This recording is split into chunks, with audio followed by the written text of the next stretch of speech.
always a David Ruffin. I told y'all. The views and opinions expressed by the Real Teachers of Atlanta, LLC, are those of the podcasters and do not necessarily reflect the official policy, position, ideologies, or standards of any school district in any county in the United States. Any content provided by our podcasters, guests, and callers are of their opinion and are not intended to malign any religion, ethnic group, club, organization, company, institutions affiliated with the local government, individuals, or anyone or anything. The podcasts and all affiliated with the Real Teachers of Atlanta, LLC, are used for entertainment purposes only. Y'all ain't gonna believe this shit that I done went through this week. Here you go. All right, so Here you go. this foolishness. Get your box ready. You ready? It's serious. So yeah. I had a student decide to, y'all know the little one, they got my damn nerves. Right. He decided to sneak his way to the damn door and run down the hall like somebody's gonna go chasing him. And about 10 minutes later, here he come with his chips. Where my snack at? What is what? He had the chips. The little boy had the chips. And drink. From the teacher lounge, Coca-Cola, from the teacher lounge. Yeah, chips and Coca-Cola. And Coca-Cola. Just like that. So let me ask Open. you, where did they send him to get the chips and Go Coke? to the library. To the library. That's where they found him. Oh, okay. They found him. I don't know where he was at. Okay. Because I was trying to decide, do I leave the mini and save the one? Because I ain't Jesus. Or do have I all stay with the class. mini and leave the one? So he ran out of your class. Yeah, because I was supposed to have a co-teacher, but they was a sub down the hall. There's so many art today. It's another topic. Yes. There you go, for another day. So he runs out of class. Admin gets No, him he and stopped. gives him chips and Coke. Not admin. Pseudo-admin. Pseudo admin. Oh, We have a lot of those nowadays. we do. They don't walkie-talkie. Which brings us to our next episode. Welcome to ISS. Welcome where? To IS. I thought we were in the Luau. You know this is That's the vibe, right? this is ISS. This is Let's get into it. it's the Luau. Get into it. All right, so we had a student to leave class, and he was granted for a reinforcement or for his behavior, chips and Coke. How do you feel about that? You want the truth about it? I want But that. before you answer that, let's talk about why we're dressed like this and why we call ISS the Luau. Oh. Let's do that. First of So all, we're in ladies, ISS. everybody. First of all, So what is ISS? What does it stand for? ISS is supposed to stand for in-school suspension. Okay. However, it does not. And you know that. And the kids Want to go. shouldn't want to go. But they do. But the It's fun. kids at school love to go to ISS. You know they have now changed the name to In School. What is it? Success. In School Success. Mm-hmm. Well, they're successful at giving them chips and a drink from the teacher's lounge. I think part of my attitude is that the drink I got to pay for is 75 cents and they get one for free. Rose, they're getting more than, they done stepped it up a notch. They get more than a chip and a Coke. They get hugs and massages and stuff too. A whole therapy session. I need that. But Oh, we got EAP. They get EAP too. That's what that is. That's that. They getting benefits for going to school now. EAP. They got EAP. We can't even. So the stuff we paying for, they getting for free. Mm-hmm. Well, they're supposed to, whenever a student, when I was in school, ISS was, you didn't tell people that you were on ISS. It was supposed to be shameful. Or asked to go. Exactly. Right. You didn't ask to go to ISS. They're asking to go to ISS. Can I go to ISS? Just send me to ISS. To chill out. It's At a the walk. Luau. It's a So, walk. yeah, It's a hose. It's a shit show. It's a whole shit show. For real. And so my issue is this. All that time and effort that was put into creating this wonderful vibe in ISS. mm-hmm. What happened to the teachers lounge? What happened to the I don't know. Let's ask room? Franklin. Franklin, what do you think? Dun, dun, dun. Damn, Franklin ain't got nothing to I say. ain't got shit to say. Franklin got more of a disciplinary action than some of our. Yeah, absolutely. So the schools now are practicing more of what they call restorative practices, right? Mm-hmm. Restorative practice because, I'm still learning myself what they are because as they do every year, give us some new things to do, and train us on it. But expect us to go in the classroom and implement these new strategies. Yeah. What are they? Have we been trained? No. No. So we can't teach the kids what restorative practice is when we don't even know what the hell they are. And so how are we going to teach the kids what how are we going to implement them?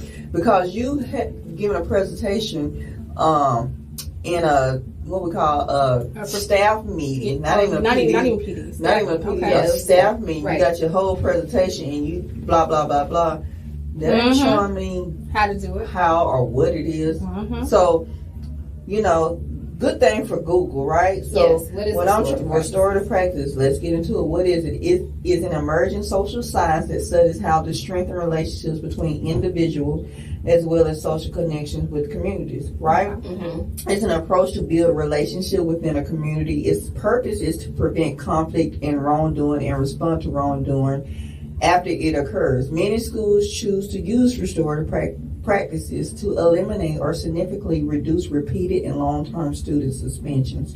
A restorative practice approach is more than managing misbehavior. It offers a proactive strategy to create a connected, responsible school community where all members feel valued and have the opportunity to thrive. That is great. So it sounded so good. Right. The only people that are thriving with restorative practices are the students. Because the teachers are drowning. Let's back up. Absolutely. Oh, God, that was a great statement. Can we back up to the purpose was to prevent repeated offenders? They don't want but after the fact, though. Yes. My issue is we are trying to prevent from happening after the fact, as in it's already occurred. So what are we doing to prevent it from happening in the first place?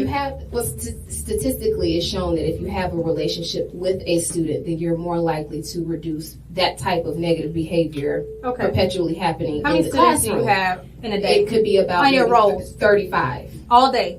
Per class, 40. No, like per class. So. Okay. Right. 137. Right. How many students do you have? Rose, I'm like, what's yours? I get it, but how many do you have? Well, right now, because I'm an EBD teacher, my thank God. However, my class load is not 30 students, but my activity for his behavior is outmatched of those in a general But how education. many though? In my classroom, so I have about 6 students that I probably have all day. Okay, so regardless of their behavior, right? How well do you think you are able to establish a relationship with your 6 students that you have all day? I think I'm pretty able to. You know them. You know what to expect out of each and every student. You know what their limitations are, where their challenges are. You know where they thrive. Yes. You know their favorite color. You know their birthday. You have time to celebrate and reward. Not all. I wouldn't say all of that, but I think I have a pretty good relationship with most of my students. Okay. Now, and granted, I don't have. Well, never mind. Well, I'm just it's me running my own show. I don't have any help. So, how would that work for a class of 40 kids? It doesn't. Now, so I generally have a really good relationship with my students. General relationship. And I'm really close with, I would say that I have a better relationship with my students than most teachers do. Sure. But you purpose yourself for that. Right. Correct. And it's just something that naturally happens. There are some teachers that just don't have that. Absolutely. But now we're in second semester though. Right. So now school started August, so that was what 4.5 months. Right. How long do you think it took you to build a relationship with all 140 students? It took a little while. Our students are not going to, in the real world, always have a relationship with their employer, with the person that they're working with on a team. It's pacifying children, bringing us back to the Luau. If you go to ISS, and this is across the county, this isn't just... This is across Georgia, period. Exactly. This is a normal practice.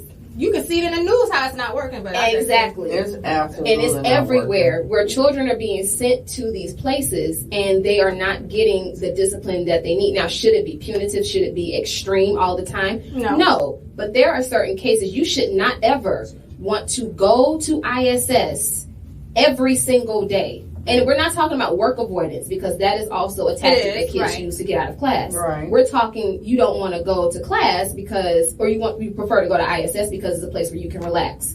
It's the luau.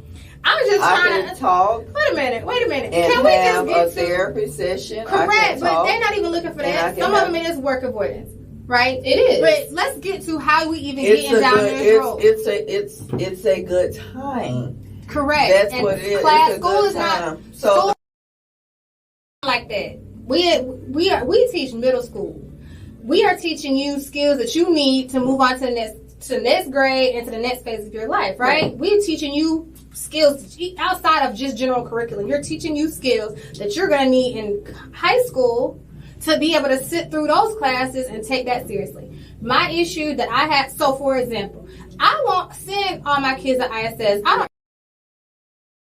sorry, you don't have the power to send your kids to ISS. No. Right. So talk about that part. Let's just back that. Because if you send them to ISS, you're going to get reprimanded for sending. Yeah. Why did you send your student that you spend every single day with to ISS?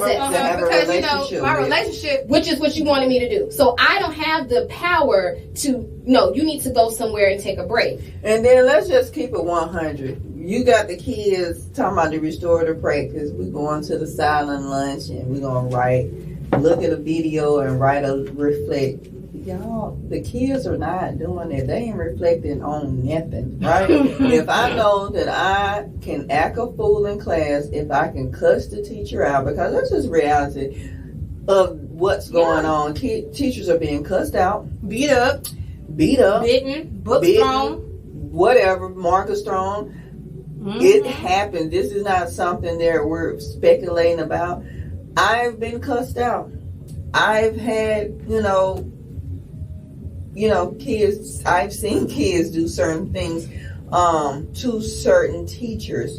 For the most part, some things can be handled within the classroom, absolutely, and some things absolutely we need administration to step in, because the reality of it, you can expect me to. You want me to roll out these elaborate instructional frameworks, right? Mm-hmm. You want me to do all this mini activating strategies, mini lessons, all this stuff that looks good. But then on the second piece, I got to stop instruction. I shouldn't have to handle discipline. If I send a student out for a disturbing learning environment, they do what? They turn around and do what? You send them back. Okay, so let's talk about that. The next piece of chip back. So that's what they do. They send it back, and then they come back to the luau. You send them back. When they go to the luau, get they snack. So they're going to the luau to get the snacks to come back to class. Correct. They just go in there and be like, oh dang. I get it. Well, why did you? This is my favorite. When the ISS teacher, but we don't have a teacher ISS person come down to the classroom with the student and want to whisper in their ear. So why did you do that? Why, you apologize to your teacher. Are you serious? How big they are? Talking about, well, apologize. To your teacher. Tell your teacher I'm sorry. Don't disrupt my class no more. That damn excuse sorry, that fake sorry. What, are y'all serious? You come down here telling the 12-year-old to come apologize to me for some shit. I have been in a classroom where, like I said, for the most part, I have a good relationship with a lot of kids at this that I attend school. Not only because of my new role, but because I've been in the classes with a lot of the students at the school So I've taught a lot of kids. So there's a different respect that they give me versus another teacher. But pause right there. That shouldn't be. You said the right word. What's that? Respect. Mm-hmm. They do not respect every person. And I'll say this. One thing, y'all know how I am in my classroom. I don't care if you like me. Because I do not feel like I have to like you.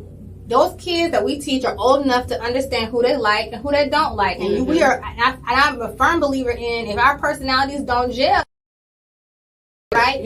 However, I still show them respect. And it was crazy. And being the math teacher, and I've had these conversations with my students, so I know this to be true year after year after year. being a math teacher, they already associate me with the thing they dislike, that they struggle in, because a lot of our black and brown students, they struggle in math, right? So, right, that too, but I can only speak for math, that's what it is, right? But when you struggle in an area, they're already making a connection between, this is the math teacher, and I don't like math, therefore I don't like this teacher. Right. But what I found is, so what I do to combat that is work hard to build a fun learning environment that they still are learning, but so they can take the stigma of, I don't like math, I'm afraid of this, I'm not successful in this area. Right. Put that to the side and find little ways for them to be successful. Find creative ways. But what I find is, I don't have a lot of behavior issues, but when I do, right, I expect to be supported. And that's part of the problem. So my students build respect, but the administrators don't respect us. Okay, so let's talk about that little piece. Because if I send a kid out, which is very rare, and you bring them back to me, what do you want me to do with that? What the message does it send to me as far as how you respect me as an educator, and what message does that send to the student? It sends a message it sends the same message that it sends to you, to the child. It's the same message. So so most students, I got the flex, right? They ain't gonna do nothing, and the kids know this, that nothing is going to happen. They know this. They know I can do X, Y, and to the Z, and nothing's going to happen. I have kids, blah, blah, blah. Not being nasty. We're just in general conversation.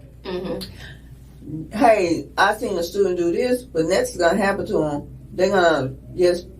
I had a student that know he turned up to school, and know he did some stuff turning up outside of school, and he already knew. He said, when I go to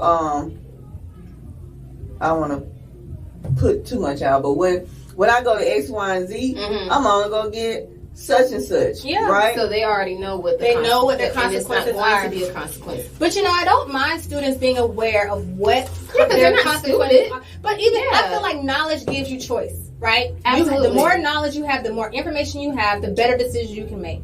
And ultimately, what we do know is that our students recognize, students across everywhere recognize that these are the consequences of my actions. Right. But the consequence is delightful, and that's the problem. When we was coming up, how did you say it was what? It's delightful. It's scrumdiddlyumptious. Right. And they we don't were mind afraid going to go to our school. Yes. At the end of the day, restorative practice are not working. One, because the teachers have no idea what restorative practice are. Right. Two, how to implement the restorative practices. And three, the students know that I can leave the class because I'm avoiding work, and I can get my Coke and chip, and then you're gonna be good. I can be returned back to the class, and four, don't forget four, right? And four, because you ain't gonna be able to do nothing about it, and the teachers don't have time to implement those types of practices. Right. In a 55-minute course. If I'm putting out a student, right, because the total package of a teacher, you have to. It is not even in a special education classroom. General education teachers have to do as well. You are having to classroom manage. You're having to teach instruction. You're having to collect data. And you want me to do all of this while a child is cutting up in my class, and I send them out to you. I can't put them in the hall. You got a problem with that. I can't send them to you because it's got to be protocol to send them to you. And then when I do put them out, send them to you, you bring them back and ask me if, I've been asked, and I haven't been asked, can a student come back to class with me? Now, I've been at one school where the kids go out, that's it.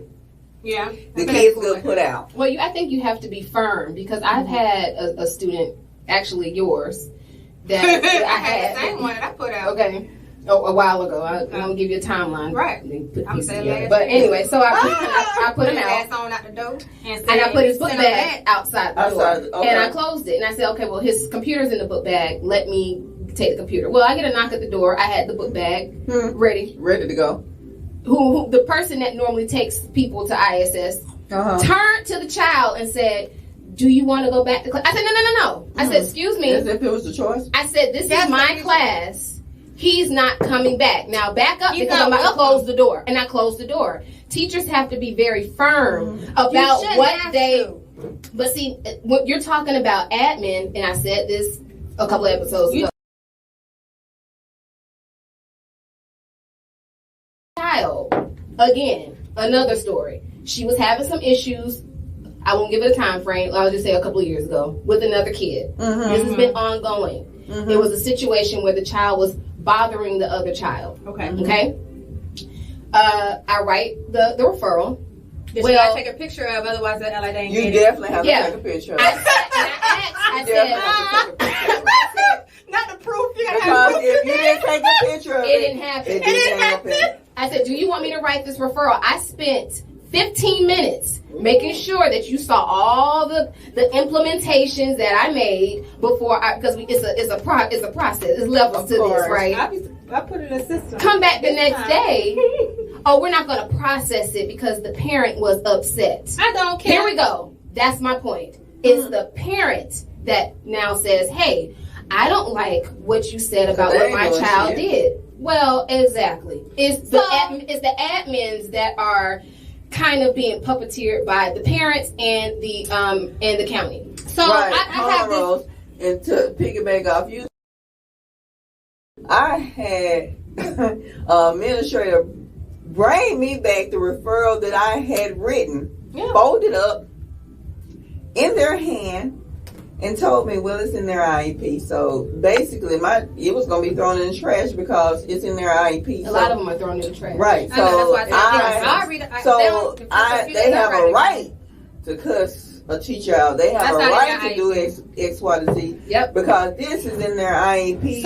And because you're writing this referral, and that is not how it's done. Correct. It's a cop out. So let's talk about all these. So we talked about all these different issues. These scenarios play out in the media today.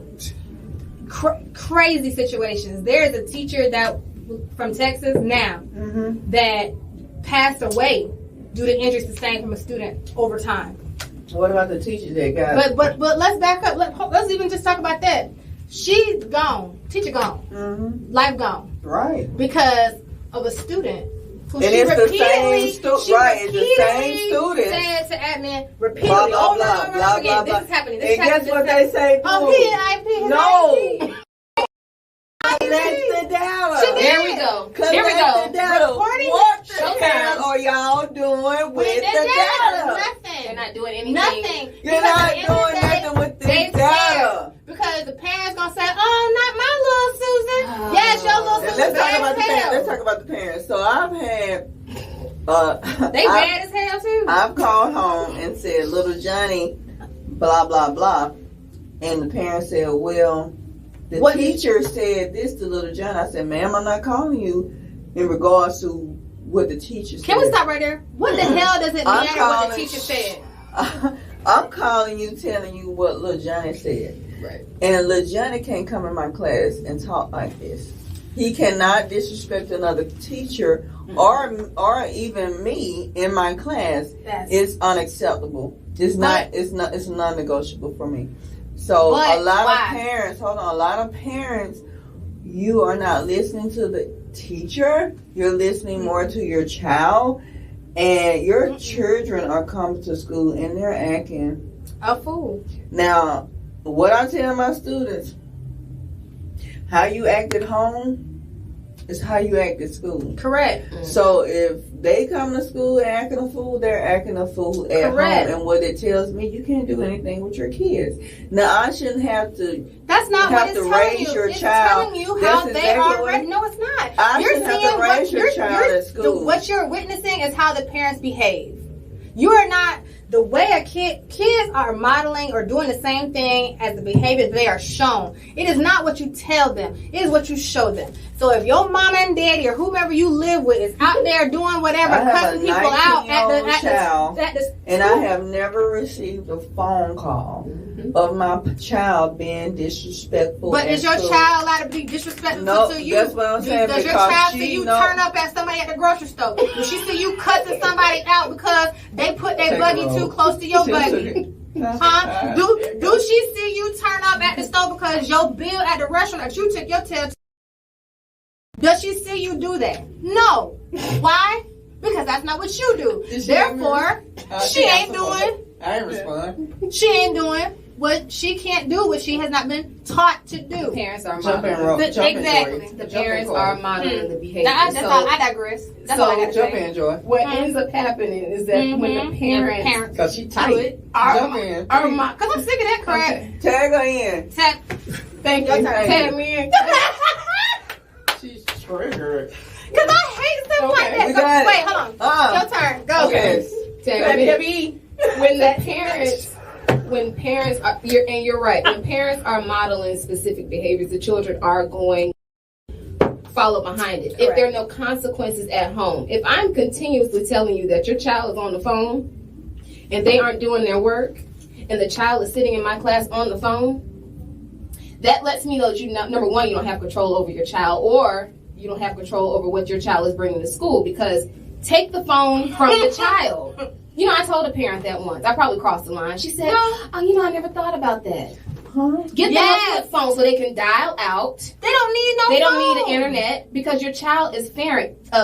There are a lot of parents that just don't have proper parenting skills. And that's not all of them, but there's a lot of them. But their kids show out and they come to school with the new Jordans. So one of the things I have noticed, and I will say this, now parents, and I know I done sent the communication home of the failing grade, of the behavior, the inappropriate, words that are being used in the class, and the child show up with the Jordans on. Well, the parents are scared of the children too. They got to Well, no, let's back up, because even bigger than them being. I don't think the kids are scared of the parents, and I don't think the parents are afraid of the kids. I think that parents are this group of parents, right, are doing what they. No, because it's not that. Yes, they do. When administrator can tell a teacher or a para, hey, don't say anything to this kid because I don't want you to piss off that parent or child. No. Piss off that student. Yeah, you don't want to agitate the student. Because if you talk to him, you're going to agitate the student. Then we know it's a problem. The children are running the show, and they're having a good time at the Luau. But what I'm saying is bigger than that. The parents today, because my kids, I don't feel like my kids middle and high school.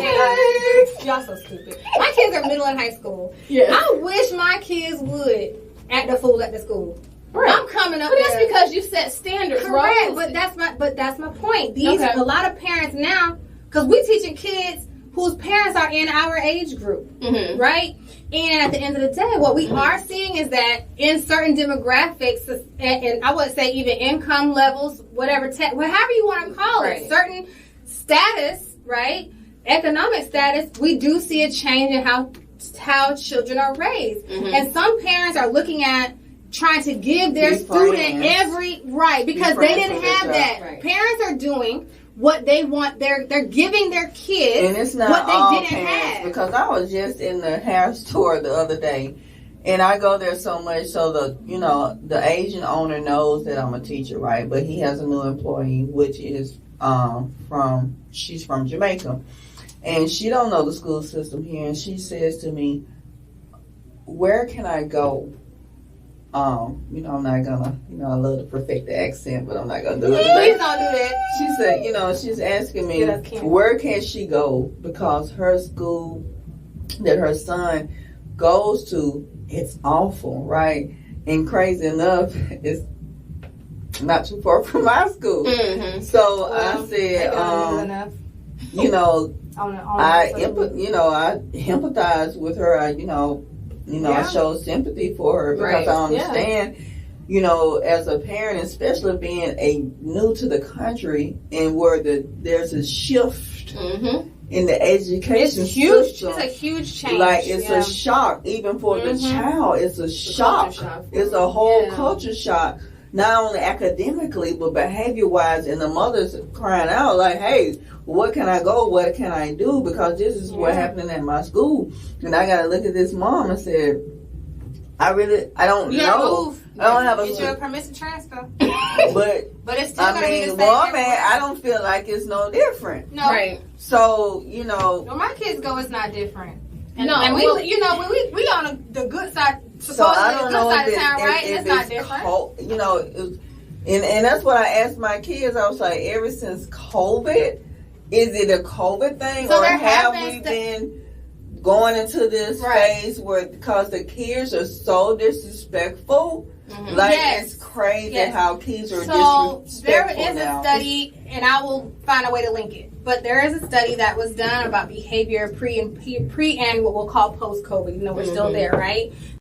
Study about student behavior, and so in the midst of that, they were also doing studies on behavior and discipline based on race of student, right? Especially in the middle and high school age group, where they were talking about bias within discipline pre and post COVID. And what they are finding is in underfunded areas, essentially, where there's not a lot of educator support, where there's not a lot of community support for those students, behaviors are worse, regardless of race, right? Because it was, you know, before it was like, oh, if you go to a school that's, you know, better funded, predominantly white, whatever, that those they that's didn't have so as not much true. many disciplinary Right. issues, but they actually had the same number of disciplinary issues as any other school pre-COVID. However, and this is across the board, like statistics, so there's some Right. that probably have more or less, but I'm saying if everything being equal, they were about the same.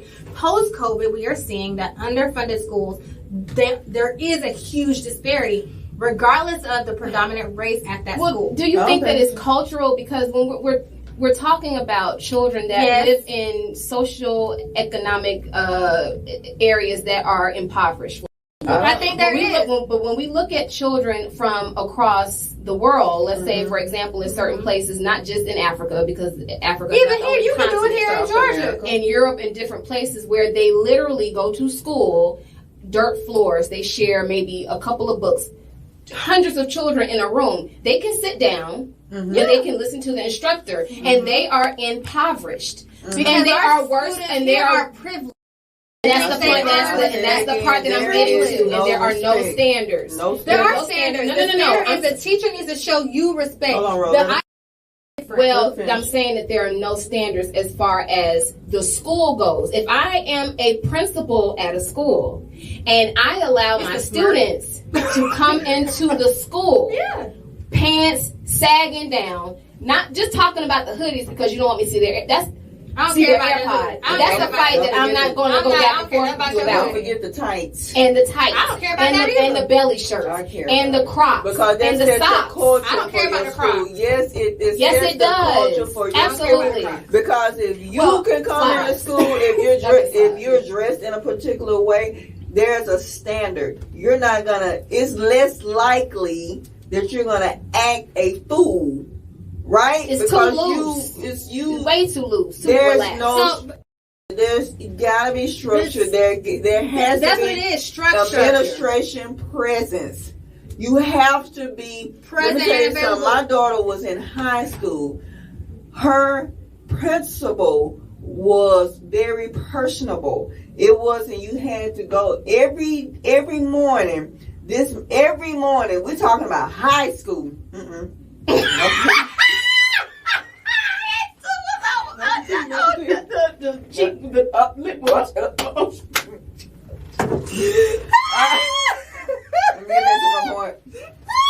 Close call. Joy. The principal was The present. principal was out there every morning. Every morning, he is out there. Yes. And not only that, he like when it comes to taking the kids off to games and stuff, he was present, and he's in the crowd with his students. You know what I'm saying? Okay. It has to be a presence of I'm the boss. You bullying teachers, bully the kids. They bully. Okay, so wait, let's back up because we got plenty to talk about just in that. Structure does matter. We all are aware of that. We honestly know what the fix is. But from the teacher perspective, right? Bump the kids at this point. No. No. because- This what I'm because saying. what Wait a minute. happens Hear me is out you wanna though. come Hear me out though. from the teacher perspective. From the teacher perspective. We are being bullied. Yeah, because by the kids, by the admins, that's by the parents. Wait a minute. But there is no no. The number of they're doing it to you. I can well, I'm sorry. When there's 37 in your room, I can go. And I'm by myself. But wait a minute. With 30 stuff. Let me finish what I'm saying. Let me finish what I'm saying, though. Hold on. So the kids are. Hold on, child. Let me finish what I'm saying. When she felt bullied, she had another presence in the room. Correct, but we don't all have that. We don't. I'm speaking from Gen Ed. We don't have that. I don't have nobody. Ain't nobody showed up to come save me from nothing. Period. But right? We shouldn't be in no. You should. No. This is what I'm saying, though. Hear me out. I'm not even saying that's not the primary focus, but it does happen. We're seeing that. We're seeing the kids be disrespectful because the shit pisses me off when you watching. Every time you look up the news, it's another teacher. Something happened to her. We got a teacher in Rockdale, leg broke. She laid up in the hospital because, and you know what the blame was? Hold on. What it say? Well, how she talked to the students. Yeah. What the hell does that matter? If the parent had an issue with how the teacher was talking to the student, then the parent should have showed their ass up and said something. But they didn't. It's all click and bait. Wait, and because then they said they talk about what the teacher said. Y'all have no idea of us being in these classrooms every single with y'all kids, and they entitled in. What's the word when you join? Same in mannerable children. This kid the same thing. What you didn't tell them at home. That's right. We have to tell them every single day. And it didn't just start out at the top with them fighting. We have emailed you. We have called you. Oh, that came out. That she had been reached out. It came out. She had been reached out. And did nothing. The parent didn't say nothing. And then got nothing. Okay. And then the person and then we got lady here on the news talking about when you talk to a grown up, you get hit in the mouth. We can't do that at school, but we didn't do that at school. Correct. If they went home because you knew what the consequence was when you got home. She went. You know where she got consequences from? That student got consequences from. And what happens now she got what happens when you don't get the consequence at home and you don't get it at school? You gonna get it because there are no restorative practices in the streets. Say it out loud, sing it. There's nobody that's gonna sit and talk to you on the curb. They're gonna arrest you. I tell my kids all the time, you cannot talk to y'all think he got some place to what they can do. And they know that. And you go to juvenile. And I said now, and your parents are supporting you for being disrespectful. Mm-hmm. But if somebody because this somebody gonna bust you in the mouth. It's gonna be somebody in the street that don't care about you 12, 13. They gonna hear your lip and you talking like you grown. Don't look that so they gonna handle you and like you grown. Correct. Because you want to act what they say. You act grown. I'm gonna treat you like you grown. And that's what they need to tell us. What are teachers supposed to do if they are in a situation and they have? You can't. Shut up about the damn cohort. Oh, she's Franklin. You gonna sign up for the cohort? Put them in that cohort. I'm dead. Now, you can't even fix the cohort. I can't. If you're a teacher who needs support with disciplinary actions in your classroom and how to handle them, there is a cohort near you. Is that a solution? No, it ain't worked so far. How long have we got almost 20 years collectively in the classroom. I'd be damned if I'm retired from teaching. Huh? Don't give it. Can't do it. Hell no. Not the way these kids act. Yeah, the cohort. You're going to get in the cohort, and the cohort going to solve all your problems. Ain't it? Or they can do a PD. Yes, a 1 day, 4 hour professional you know how brunches or the new move for Atlanta. PDs are the new moves. PDs are the new move. That's the new brunch. It's almost like, yep. For teachers. But you gotta go. Wait, and then you gotta do it before or after school. Will you not be paid? No, we do them at school now. Oh, you do it during the classroom? Yeah, that's not good being on the planning. You do it during planning. Oh, so you don't get your planning time. And then you tell me to show up for planning.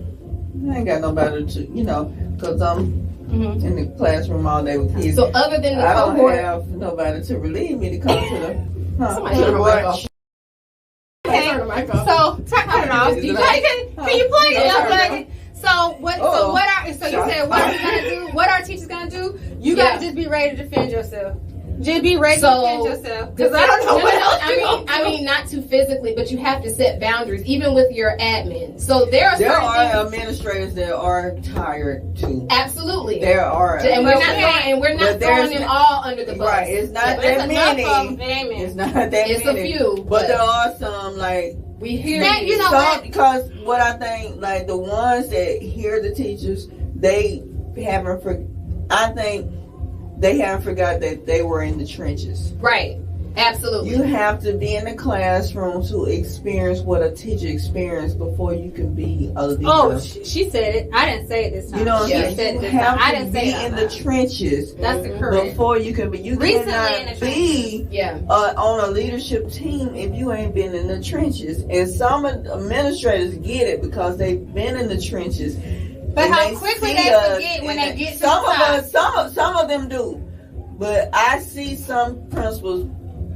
Well, we're gonna have to do a part 2. APs, they're been in the trenches and they remember what it was. And they're not too far removed. We're talking about this is their first year as a principal. But if you've been an AP for a while, it's like you're just disconnected. So at the end of the day, though, you said, what do we, to kind of bring it all home, what do we do what do you tell teachers to do at the does work, but honestly, we know the class sizes are just simply too large to build a relationship that deep with everyone, and we don't have time with pacing. But there are things we can do. True, build those relationships and get those kids that are going to be on your side. Yeah. But don't be breaking up no fights. And you can't speed past that. No. Because the idea of the idea of us building relationship with students are important. Teachers, do not break up a fight. I repeat. Don't get involved. Press that button and back up. I'll just be in the room like Miss Get out of the way. Or just do like me, just stand there. I ain't breaking up no fights. I broke up one fight after surgery. Close the door. Close the door. Man, Ron, they fighting up. I'm sorry. Right outside my classroom. So you return to page 319 and your textbook. There we go. Because I haven't been through a PD where I'm trained. It's not in your contract. Haven't been, and it's not in your contract. You haven't been trained to break up a fight. Why is it not in your contract? Do not break up a fight. If you jump into a fight, the reason it's not in your contract is so that you are not. The districts are not liable for your injuries. I was told this to my face. That this is the reason why it's not in your contract. The districts are not liable for any injuries you sustain because you took your ass to be the referee. They ain't responsible. So you get your ass out there and if you want to, get your ass towed up, get your tooth knocked out, get your hair pulled. It's close the door. Close the door. They're not coming to arrest you. Ain't no cavalry coming. Look, Johnny, close and lock my door. Miss Carter, they fighting outside. I'm so sorry. I said close the door. And open your books and turn to page 319. In your textbook, they'll stop in a minute. Quiz gonna start. Somebody get tired. I'm not breaking up a fight. I'm not breaking up a fight. Anyway, well, they can also setting boundaries. Yeah, set them boundaries. You have to be very firm and not afraid to say, I'm not accepting this student in my classroom. Now, you either bring them in the classroom or I'll go home. I said, and don't be afraid to say that. It's either him or me. You have to be firm. That's what I said, right? It's either him or me. He was out. And sometimes, people act like you just don't know what's going on or what's the right thing. Like, a lot of teachers don't advocate for themselves. They are tired. They are burnt out. They do know, but there's, they need to keep their job, or this job. They can't be working life. They want to keep facing administration. But, they are tired and they need to be supported. And I ain't gonna say nothing. we just hope that, we understand that administrators have meetings, they have things that they have to do as well. But if I got so many students and one is cutting up, I think you could step out of a meeting and handle this one, because the students got to be the same priority you keep telling us they are to us. Right. It's supposed to be, if our number one consumer, let's be real. One child shouldn't affect the whole class. That's it. That's the show right there. One child. You're correct. And sometimes things need to be made, and you have to make an example. If little Johnny made an example, then little Timmy know what gonna come, and they're not gonna do what little Johnny do. So and the rest of the kids see it, and that's the thing I will say too. That the rest of the kids see what happens, and if those kids, you should not. When other kids in your classroom are uncomfortable because of the behavior of another student, That's right. that's a problem. So listen to your students too, because that helped me to make a decision on saying no, this kid cannot come back. Period. That's right. Talking to them about other kids, like what's going on with y'all, and listening to what they have to say. Because just like it's your room, it's your teaching environment, it's their learning environment, and they should have a say. Look at okay. Yeah. Well, hey, welcome to our luau. You can contact us on all platforms. She put the Instagram. Yes. You know, it does changes. Instagram. You can meet Felicia. YouTube, Twitter. I don't know the Twitter handle, but Facebook, all platforms. All of them are the same. And joining us at our luau. Bye. Well, you too can get chips and a smile. Bye. Bye.